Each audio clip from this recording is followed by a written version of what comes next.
Assalamualaikum warahmatullahi wabarakatuh. Saya Mutiara Trindalvian, kelas 11 AKL 2, absen 31. Saya akan mempresentasikan tentang sistem pembukuan. Yang akan saya mulai dari pembahasan mengenai sistem pembukuan. Yang kedua, pengertian sistem pembukuan tunggal. Yang ketiga, contoh penerapan sistem pembukuan tunggal. Oke, langsung saja kita mulai pembahasan yang pertama, yaitu tentang sistem pembukuan. Apa sih yang dimaksud dengan sistem pembukuan itu?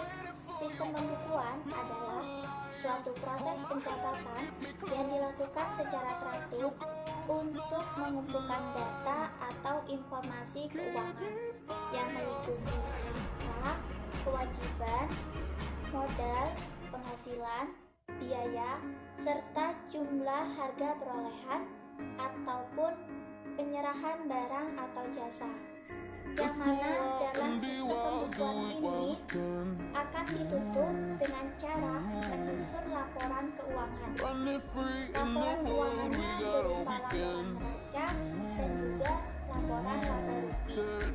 Terdapat metode pembukuan dalam sistem pembukuan. Yang pertama ada sistem pembukuan masukan tunggal, yang kedua ada sistem pembukuan berpasangan. Yang pertama, sistem pembukuan masukan tunggal, di mana sistem ini digunakan oleh perusahaan yang berskala kecil yang mempunyai volume transaksi rendah. Dan sistem ini merupakan sumber catatan dari pencatatan pembukuan primer seperti buku kas. Sedangkan yang kedua yaitu sistem pembukuan berpasangan, di mana sistem ini digunakan oleh perusahaan yang berskala besar dan mempunyai kompleksitas. Dengan sistem ini kita dapat membuat dua entry untuk setiap transaksinya. Debit dibuat ke satu akun dan kredit dibuat ke akun lainnya. Selain itu, sistem pembukuan juga memiliki beberapa manfaat. Yang pertama, dapat mengetahui besarnya kerugian dan keuntungan pada perusahaan. Jika perusahaan telah mengetahui kondisi bisnis yang dijalankannya mengalami kerugian, otomatis perusahaan tersebut akan memikirkan bagaimana cara mengatasi kerugian tersebut. Dan jika perusahaan mengalami keuntungan, maka perusahaan akan mencari solusi untuk mempertahankan keuntungan tersebut.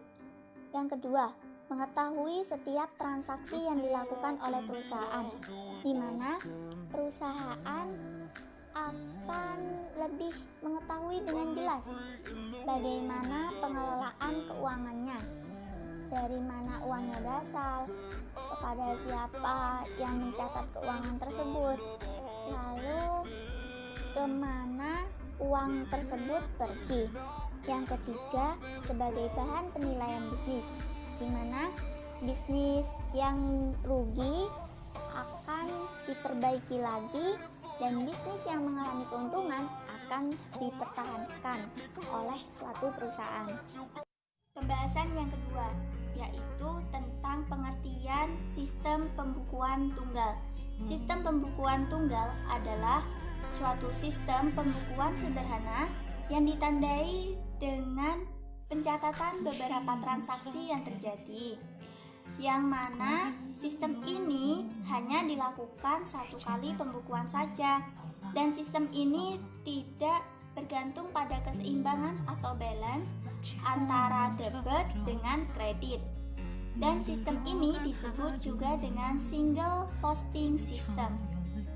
Pembahasan yang ketiga atau yang terakhir yaitu tentang contoh penerapan sistem pembukuan tunggal.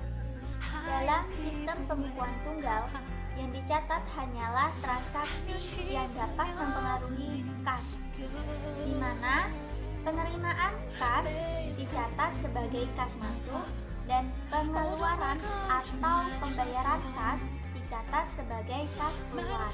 Berikut contoh penerapannya. Judul: pembukuan kas usaha kelompok kelompokan. bulan Desember 2020. Transaksi yang terjadi yang pertama tanggal 1 Desember 2020. Modal awal Tuan Alfian sebesar 5 juta. Tanggal 2 Desember membeli barang dagangan senilai 1.200.000.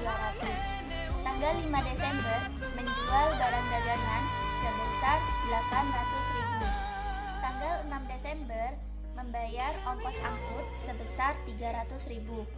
Tanggal 7 Desember menjual barang dagangan senilai 1 juta. Cara mengerjakannya yaitu dengan membuat kolom jurnal, di mana dalam kolom jurnal itu terdapat kolom tanggal yang digunakan untuk mencatat tanggal, bulan, tahun terjadinya transaksi. Yang kedua, ada kolom nomor bukti seperti nomor BKM, nomor BKK. Dan yang ketiga ada kolom transaksi, yang keempat ada kolom penerimaan, yang kelima ada kolom pengeluaran, yang keenam ada kolom saldo, dan ada juga baris tentang jumlah dan bawahnya lagi baris tentang saldo. Oke, langsung saja kita mulai mengerjakan. Yang pertama tanggal 1, transaksinya yaitu modal awal Tuan Alfian masuk ke penerimaan sebesar 5 juta. Mengapa? Karena hal ini mempengaruhi kas alias menambah kas, jadi masuk ke penerimaan. Di saldo tertulis 5 juta. Yang selanjutnya tanggal 2 Desember 2020, yang mana transaksinya membeli barang dagangan senilai 1.200.000 masuk ke kolom pengeluaran.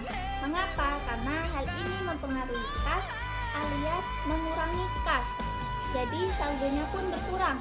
Yang awalnya 5 juta dikurangi 1.200.000 menjadi 3.800.000. 5 Desember 2020, transaksinya menjual barang dagangan sebesar 800.000 masuk ke kolom penerimaan yang menambah kas, dan saldonya pun bertambah, jadi saldo akhirnya 4.600.000. Tanggal 6 Desember transaksinya membayar ongkos angkut masuk ke kolom pengeluaran karena mengurangi kas, dan saldonya pun berkurang menjadi 4.300.000. Tanggal 7 Agustus 2020 transaksinya menjual barang dagangan senilai 1 juta masuk ke kolom penerimaan karena menambah kas, dan otomatis saldo akhirnya menjadi 5.300.000. Lalu kita isi bagian jumlah. Caranya dengan menghitung kolom penerimaan mulai awal sampai akhir dan juga kolom pengeluaran mulai awal sampai akhir. Ternyata jumlah kolom penerimaan sebesar 6.800.000 dan jumlah kolom pengeluaran sebesar 1.500.000. Dan terakhir saldo tertulis 5.300.000. Nah, jadi begitulah contoh penerapan sistem pembukuan tunggal.